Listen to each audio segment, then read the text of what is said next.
भगवान बाबा हनुमान जी को प्रणाम। महान त्यागी बाबा जुमदेव जी को प्रणाम। परमात्मा परमपूज्य परमात्मा एक सेवक मंडळ वर्धमान नगर नागपूर मंडळाच्या आदेशाप्रमाणे आजची चर्चा बैठक किटाडी या परिसरामध्ये सुरू आहे। या बैठकमध्ये सृष्टी विधाता जगाचे विधाता भगवान बाबा हनुमानजी उपस्थित आहे। भगवंताला माझा प्रणाम। तसेच आपले सर्वांचे सद्गुरू मानव धर्माचे संस्थापक महान त्यागी बाबा जुमदेवजी उपस्थित आहे। बाबाला माझा प्रणाम। तसेच आई वाराणसी बाबाला भगवत कार्यामध्ये वेळोवेळी सहकार्य करणाऱ्या आईला माझा प्रणाम। तसेच आजच्या चर्चा बैठकीचे उद्घाटक मंडळाचे ज्येष्ठ मार्गदर्शक सोनकुसरे काकाजीला माझा नमस्कार। तसेच मंडळाचे पदाधिकारी संचालक तापेसरजी वैद्य, तसेच मंडळाचे संचालक रवींद्रजी कापरे साहेब यांना माझा नमस्कार। तसेच ज्येष्ठ मार्गदर्शक राऊत गुरुजी यांना माझा नमस्कार। तसेच माजी पदाधिकारी माजी कोषाध्यक्ष फकीरजी वैद्य, माजी संचालक फकीराजी जिपकाटे संजयजी वाघमारे यांना माझा नमस्कार। तसेच भंडारा शाखेचे पदाधिकारी कार्याध्यक्ष वैरागडेजी, उपाध्यक्ष उपाध्यक्ष धनराज गमने यांना माझा नमस्कार। तसेच आजच्या जो चर्चा बैठकचा कार्यक्रम ज्यांनी आयोजित केला आपल्या किटाडी परिसराचे निखारेजी यांना माझा नमस्कार। तसेच मंचावर बसलेले सर्व मार्गदर्शक, सर्व कार्यकर्ता, समोर बसलेले सर्व सेवकताई, बालसेवक सर्वांना माझा नमस्कार।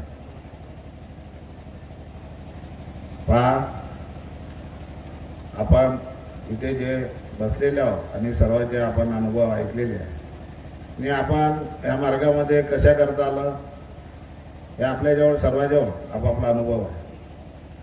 मी ह्या मार्गामध्ये कशासाठी आलो, माझा अनुभव माझ्याकडे आहे, तुमचा अनुभव तुमच्याकडे आहे।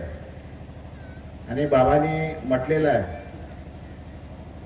ज्याला या मार्गात यायचे असेल तर बाबाजी शब्द आहे मार्गात येण्याचे कारण। आणि जोपर्यंत आपल्याजवळ कारण नाही, बाबांनी म्हटलं कारण असेल तर या मार्गात ये, नाहीतर तुला मार्गात येण्याची गरज नाही। त्याचप्रमाणे आपण मार्गात जेव्हा येतो आणि बाबाच्या शब्दाप्रमाणे जे कार्यकर्ते नेमलेले आहेत त्यांच्याकडे जातो, जे काही आपली अभिप्राय आपण त्यांच्यासमोर ठेवतो आणि जेव्हा मार्गदर्शक सर्व अभिप्राय ऐकल्यानंतर आपल्याला विचारते या मार्गात यायचे असं तर सर्व जुन्या विचाराचे विसर्जन करणं पडते। आणि जे काही आपण पूजापाठ करत होतो त्या पूजापाठचं सुद्धा विसर्जन करणं पडतं। आणि आपण जेव्हा आपल्यावर जे वेळ राहते, दुःख राहते, त्यावेळेस आपण त्यांना म्हणतो नाही मला या मार्गात यायच्या, मी सगळं करण्यास तयार आहे। पण आपण आपल्या घरी जे काही पूजापाठ राहते, साफसफाई राहते ते फक्त आपण करतो आणि जे काही आपल्या आत्म्यामध्ये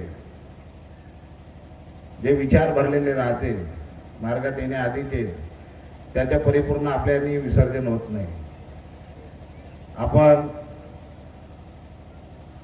बाबाला भगवंताला शब्द देतो आणि मार्गदर्शक आपली अभिप्राय ऐकल्यानंतर आपल्याला शब्द देते आणि ते बाबा ऐकतात आणि बाबांनी ऐकल्यानंतर त्या भगवंताला आदेश करतात आणि आपल्या कार्याला सुरुवात होते। आणि सुरुवात झाल्यानंतर आपल्यावर जे काही वेळ राहते, व्यसन राहते, दुःख राहते, जे काही आपण अंधश्रद्धेमध्ये राहतो भूतबाधा राहते. आपण ज्या पद्धतीने कार्य करतो त्या पद्धतीने आपलं सर्व दूर होते आणि आपण आपले दुःख दूर झाले त्यानंतर हळूहळू आपलं सगळंच चांगलं होते. कारण की आपण भगवंताजवळ सकाळची विनंती आणि सायंकाळची जी प्रार्थना मिळते, भगवंताजवळ आपण शब्द ठेवतो, दुःख दूर होते, भूतबाधा जाते, व्यसन बंद होते आणि हळूहळू आपली गरजती वर येते. आणि त्यानंतर आपलं सगळं चांगलं झाल्यावर आपण मार्गदर्शकाला म्हणतो माझं सगळं आता चांगलं झालं आणि आपण त्यानंतर त्यागाचे कार्य घेतो.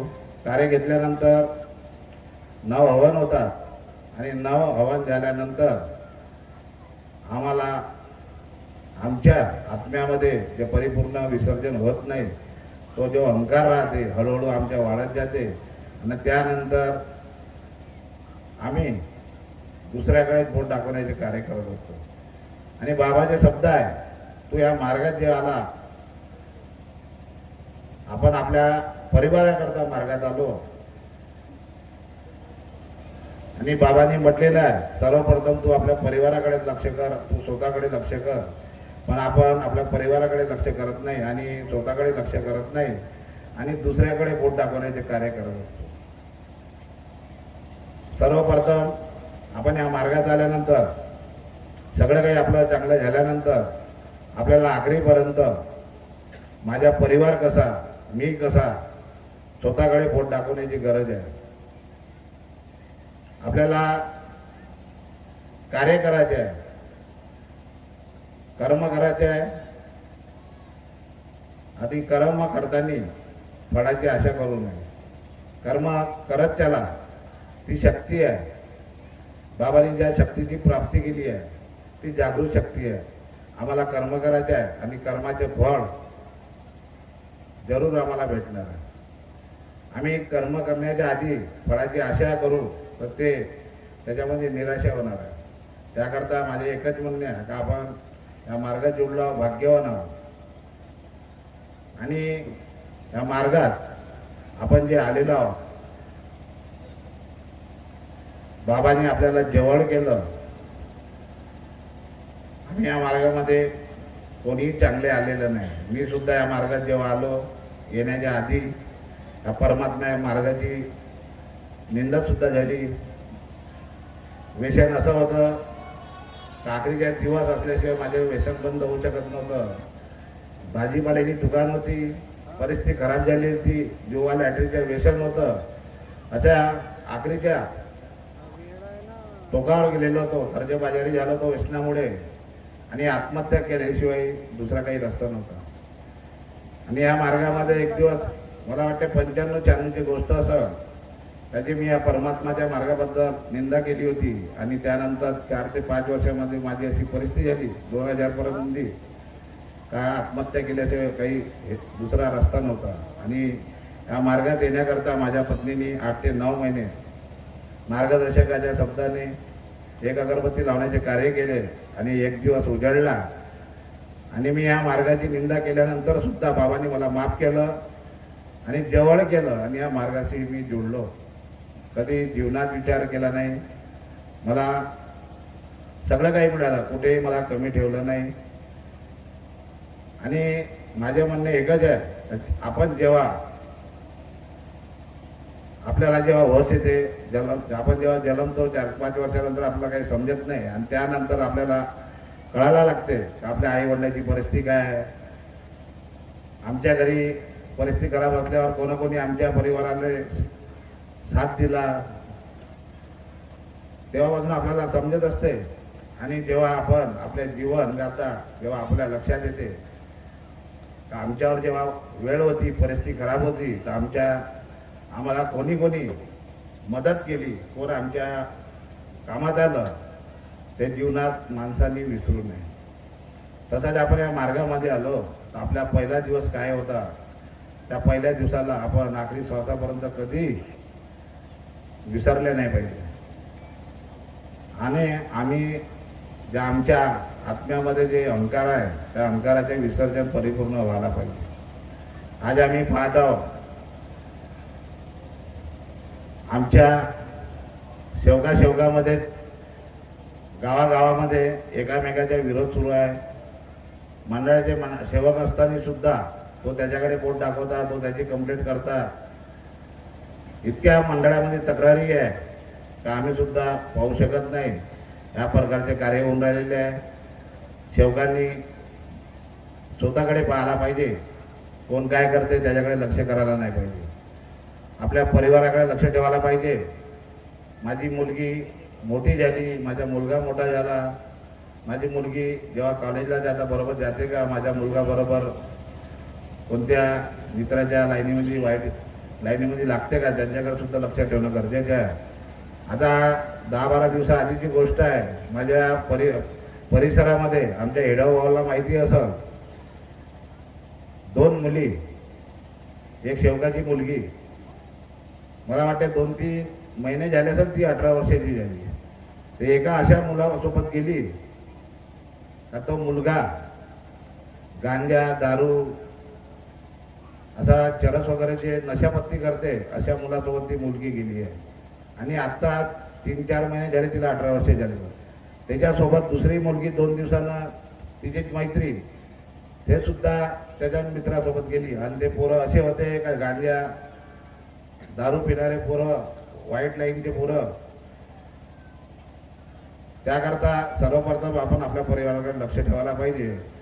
एक शेवकाची मुलगी होती, दुसरे जे मुलगी तिचे मोठे वडील परमात्मामध्ये होते, वडील नव्हते, पण ते माझ्या घरी आले. आणि घरी आल्यानंतर ते मला मार्ग घ्यायचा आहे अशी चर्चा केली. माझ्या परिचित होते. त्यानंतर त्यांनी सांगितलं, 5-7 दिवस झाले म्हणे माझी मुलगी म्हणे एका पोरासोबत गेली म्हणे. आणि पोलीस स्टेशनमधून फोन आला म्हणे का तुमची मुलीने लग्न केलं, तुम्ही येऊन भेटा. मी काही गेलो नाही म्हणे, मला मार्ग घ्यायचा आहे. आणि जेव्हा ती मुलगी मी पाहिली होती, इतकी चांगली मुलगी होती आणि पाहते तिला उंच होती, पण आज एका गंजेट्टी आणि वेस्टी मुलासोबत ती मुलगी गेली. असे याकरता आपण दुसऱ्याकडे बोट दाखवू नको. आपल्या परिवाराकडे लक्ष ठेवा आणि आपला परिवार कसा बरोबर आहे त्यांच्याकडे आपले कार्य करा. कारण की बाबाचे शब्द आहे, सर्वप्रथम आपला परिवार पहा आणि आपले कार्य करा, चांगले कार्य करा, चांगले विचार ठेवा ना आपलं जीवन बनवा. कारण आम्ही आपल्या परिसरामध्ये पवनी तालुका, भंडारा तालुक्यामध्ये आपण जेव्हा अनेकमध्ये होतो, आमच्या गावामध्ये एक हनुमान मंदिर राहत होतं. आणि आम्ही शेतीचे कामं झाल्यानंतर गोपाल काला करत होतो हनुमान मंदिरात. त्याच पद्धतीने आपण ते बंद केलं, मार्गात आलो. आज आम्ही पाहतो गावोगावी हनुमान मंदिराच्या जागेवर मानव मंदिर म्हणून मंदिर उभारतो. जेव्हा दर वर्षाला गोपाल काला करत होतो, गोपाल काल्याच्या जागेवर जनजागृती म्हणून कार्यक्रम करत आहोत. मंडळाचे मार्गदर्शक, मंडळाचे सेवक कोणत्याही मंडळाला आपल्या सूचना देत नाही आणि आपल्या मनाने ते कार्य करत आहे, हे योग्य नाही. कारण की आपण मंडळाचे मार्गदर्शक जिम्मेदार व्यक्ती आहे. आम्ही पदाधिकारी आहोत. आमच्यावर जी बाबांना जिम्मेदारी दिली आहे ते आम्हाला पार पाडायची आहे. मंडळाचे जे कर्मचारी आहेत त्यांना सुद्धा आपली जिम्मेदारी पार पाडायची आहे. जे मंडळाचे मार्गदर्शक आहे, ज्यांना परिसरामध्ये मार्गदर्शकाची नेमणूक केली आहे, त्यांची सुद्धा जिम्मेदारी आहे आमच्या परिसरातले सेवक व्यक्तीने कसे राहायला पाहिजे. त्या पद्धतीने सर्वांनी आपापली जिम्मेदारी पाळायला पाहिजे. सेवकाची सुद्धा जिम्मेदारी आहे, सेवकीताईची सुद्धा जिम्मेदारी आहे का बाबांनी आम्हाला जवळ केलं, सरळ रस्त्यानं नेलं. आपण मंडळाचे सेवक आहोत. कोणत्याही रस्त्यानं भटकता आपण मंडळाचे सेवक आहोत. त्याकरता आपली सर्वांची जिम्मेदारी आहे. परमपूज्य परमात्मा एक सेवक मंडळ, बाबांनी ज्या मंडळाची स्थापना केली, आमच्या मंडळावर कोणत्याही प्रकारच्या टीकाटिप्पण्या झाल्या नाही पाहिजे. ते आपण सर्वांनी सेवकांनी जिम्मेदारी पाळायला पाहिजे. आता आपण पाहतो आमचे सोनकुसरे काकाजी, त्यांची वय 85 वर्ष आहे आमचे राहुल गुरुजी यांची वय 80 वर्ष आहे. आज भी काकाजी आपल्याला जायचे आहे, पण नाही त्या शब्द त्यांच्या तोंडातून निघत नाही ना. आज भी परमेश्वरी कार्याला सक्रिय राहतात. ते बाबासोबत राहिले, बाबासोबत फिरले. त्या वयामध्ये आपण राहू शकत नाही आणि राहिलो तरी घराच्या बाहेर निघू शकत नाही. आज ते बाबासोबत राहून सुद्धा आज दुःखी मानवाला जागवण्याचे कार्य करत आहे. तेच कार्य आपल्याला सुद्धा सर्वांना करायचे आहे. आणि मार्गदर्शकांना माझी विनंती आहे, मार्गदर्शकांमध्येच मतभेद तयार आहे. त्यांच्याकडून कार्य घेतले, आमचे कार्य चांगले राहिले तर सेवक जो येणारा सेवक आहे तो स्वतःहून आमच्याकडे चालत येईल. त्या पद्धतीचे आपण मार्गदर्शकांनी सुद्धा चांगले कार्य करायला पाहिजे.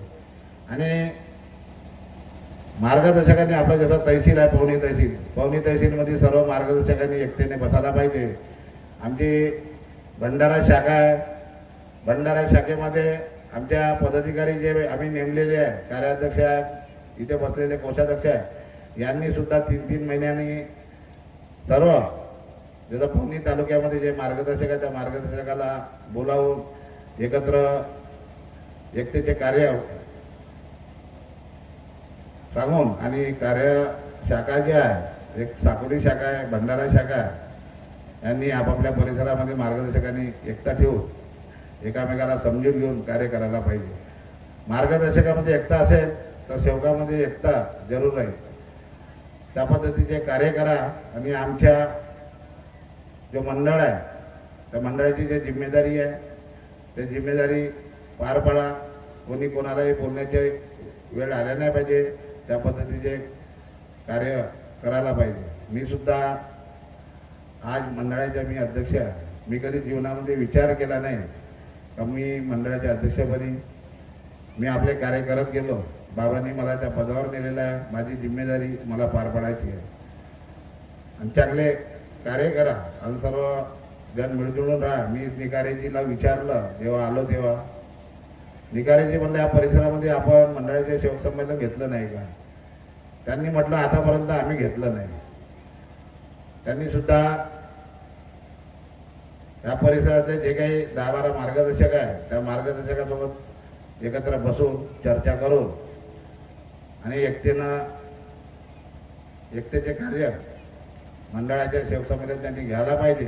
आज आमचे ते गिरधरजी निगारे म्हणे साहेब म्हणे आम्हाला चर्चा बैठक घ्यायची आहे. मी त्याला साध्या मनाने चर्चा बैठक दिली. मी म्हटलं चर्चा बैठक घ्यायला काही मनाई नाही, पण साहेब म्हणे तुम्ही मंडळाचे पदाधिकारी यायला पाहिजे. मी त्याला होतं म्हणून दिलं, पण त्यानंतर मला थोडंसं खंतही वाटलं. त्यांनी अशी पत्रिका छापली, माझ्या घरी पत्रिका घेऊन आल्या, अशी पत्रिका छापली का जे आपण सेवक संमेलनाला पत्रिका छापतो त्या पद्धतीची पत्रिका छापली. मी त्याच्यावर रागावलो सुद्धा. अरे म्हटलं हे पत्रिका छापण्याची पद्धत आहे का? तुम्ही का म्हटलं चर्चा बैठक म्हटलं. मी तुला हो म्हटलं, पण तू म्हटलं एकदम सेवक संमेलनासारखी पत्रिका छापली, हे बरोबर नाही. त्यापेक्षा तुला असं पत्रिका छापायची होती तर 4 महिने थांबून सेवक संमेलन घ्यायला पाहिजे होतं. तर नाही ना साहेब म्हणे चर्चा बैठकच आहे. मी म्हटलं हे पत्रिका बदलव आणि साधी पत्रिका बनव, तेव्हाच मी येईल. होऊ शकते त्याला वाटलं का कुठेतरी आपण चांगली पत्रिका बनवायला पाहिजे. तो सुद्धा चुकला आणि मानावा आपण. चूकबुलीचे कार्य होणार आहे. मी अध्यक्ष आहे, माझ्यानी सुद्धा चूकबुल होणार आहे. आणि बाबा आपल्याला कळत न कळत जे चूक झालेली माफ करतात, पण आपण जाणून केलेली चूक बाबा आणि भगवंत माफ करणार नाही. चांगले कार्य करा, एकतेने राहा. मार्गदर्शकांनी सुद्धा एकामेकाला समजून घ्या. विरोध करणं बंद करा. आणि जे तक्रारी येऊन राहिलेल्या मंडळामध्ये त्या तक्रारी आणणं बंद करा. आपल्या परिसरात बसून त्याची सोडवणूक करा. आणि वेळ झालेली आहे, 9 वाजेपर्यंतचा कार्यक्रम होता. हवेचे आणि 1 घंटा आपण लेट झालो. त्याकरता मी माझ्या शब्दाला इथं विराम देतो आणि सर्वांना माझा नमस्कार. धन्यवाद साहेब. खूप सुंदर असे मार्गदर्शन